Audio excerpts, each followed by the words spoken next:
In the heart of Ogbona village, the elders often spoke of Ikuru, the midnight drummer, a spirit who ruled the dark forest.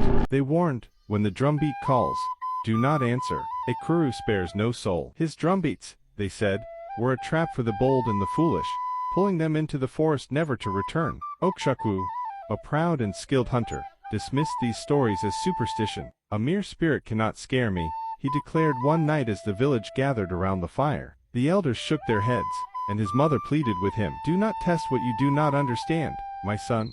But Okshakwu's pride burned brighter than their warnings. That night, as the village fell silent, and the moon cast an eerie glow, Okshakwu strapped on his sandals, grabbed his spear, and ventured into the forest. The air felt heavy, as though the trees themselves were holding their breath. The path, once familiar by day, seemed twisted and unrecognizable under the moonlight. Okshakwu's confidence wavered, but he pushed forward. Then it began, a faint, rhythmic drumming. The sound was distant at first, barely audible, but it grew louder with each step. It wasn't chaotic, it was mesmerizing, each beat sinking into his chest, matching the rhythm of his heartbeat. Okshakwu gripped his spear tighter and called into the shadows, Ikuru, show yourself. The drumming stopped. Silence wrapped around him like a cold fog. Suddenly, the laughter began, low, guttural, and mocking. It echoed from all directions, making it impossible to tell where it came from. The hairs on Okshakwu's neck stood on end. From the darkness, a figure stepped forward. Ikuru was tall and spectral, his body draped in tattered robes that seemed to flicker like flames. His face was hollow, with glowing eyes that pierced through Okshakwu's bravado. Strapped to his chest was a drum, its surface shimmering like black water under the moonlight. You sought me, mortal. Ikura's voice was a blend of sorrow and menace, resonating like a distant thunderstorm. I came to prove you are no more than a tale to frighten children, Okshakwu said, though his voice cracked slightly.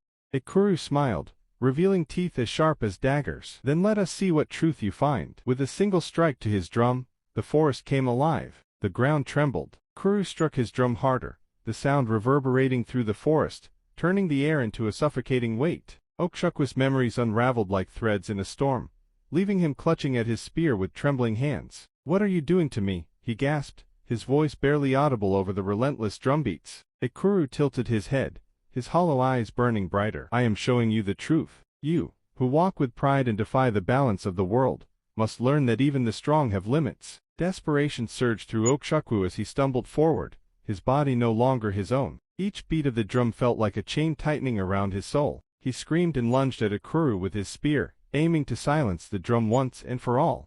But Ikuru moved like smoke, slipping through Okshakwu's attack effortlessly. The spear struck the ground, shattering into splinters. Okshakwu fell to his knees, gasping for breath as the drumbeat slowed to a steady, ominous rhythm. You do not understand the power you challenge, Ikuru said, his voice now softer but no less terrifying. Long ago, I was like you, proud and unyielding. I defied the spirits and sought to conquer what was not mine to take. The forest claimed me, binding me to this drum, a warning to those who follow in my footsteps. You are no different. The words hit Okshakwu like a blow, but he refused to yield. Let me go, he cried. I will not be your prisoner. Ikura's laugh echoed again, this time filled with sorrow. The forest will decide. The drum's rhythm changed, becoming softer, almost mournful. The trees began to move, their branches reaching down toward Okshakwu. Shadows swirled around him, whispering words he couldn't understand. The air grew colder, and his strength ebbed away. In his final moments of defiance, Okshakwu shouted,